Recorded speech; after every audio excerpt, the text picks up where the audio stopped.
আসসালামু আলাইকুম ওরহমতুল্লাহি ওবরকাতু। প্রিয় দিনী ভাই ও বোনেরা, আল্লাহ রব্বুল আলামিন পবিত্র কোরআনুল মাজিদ ফুরকানুল হামিদ নাজিল করেছেন 114টি সূরা দিয়ে। তন্মধ্যে সবচেয়ে বড় সূরা হচ্ছে সূরা আল বাকারা। এই সূরার মধ্যে অত্যন্ত একটি ফজিলতপূর্ণ গুরুত্বপূর্ণ একটি আয়াত রয়েছে, যে আয়াতটি আমরা সকলে জানি, আয়াতুল কুরসি। এই আয়াতুল কুরসির ফজিলত, তাৎপর্য, মর্যাদা কেমন? সাহাবাই কেরাম নবীজি সাল্লাল্লাহু আলাইহি ওয়াসাল্লাম থেকে জিজ্ঞাসা করেছেন, ইয়া রাসূলুল্লাহ সাল্লাল্লাহু আলাইহি ওয়াসাল্লাম, আয়াতুল কুরসির ফজিলত কেমন, একটু আমাদেরকে যদি বলতেন।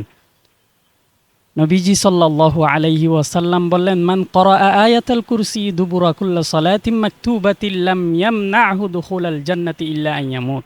সুবহানাল্লাহ। যে ব্যক্তি প্রতিনিয়ত আয়াতুল কুরসি তেলাওয়াত করবে, তার জন্য জান্নাতে যাওয়ার জন্য শুধু বাধা থাকবে, শুধু তার মৃত্যুটা।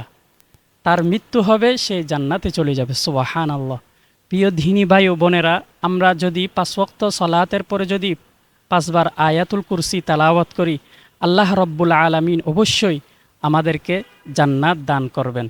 শুধু তাই নয়, কারো ঘরের ভেতর যদি কোনো জিন, কোনো শয়তানের ওয়াসওয়াসা, ছোট বাচ্চারা থাকে, ঘুম হয় না, কান্নাকাটি করে, আপনি ঘরের মধ্যে ভালোর জন্য, নিরাপদের জন্য আপনি আয়াতুল কুরসি তেলাওয়াত করতে পারেন।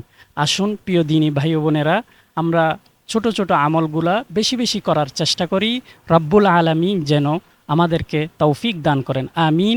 ওয়াসসালামু আলাইকুম ওয়া রাহমাতুল্লাহি ওয়া বারাকাতুহু।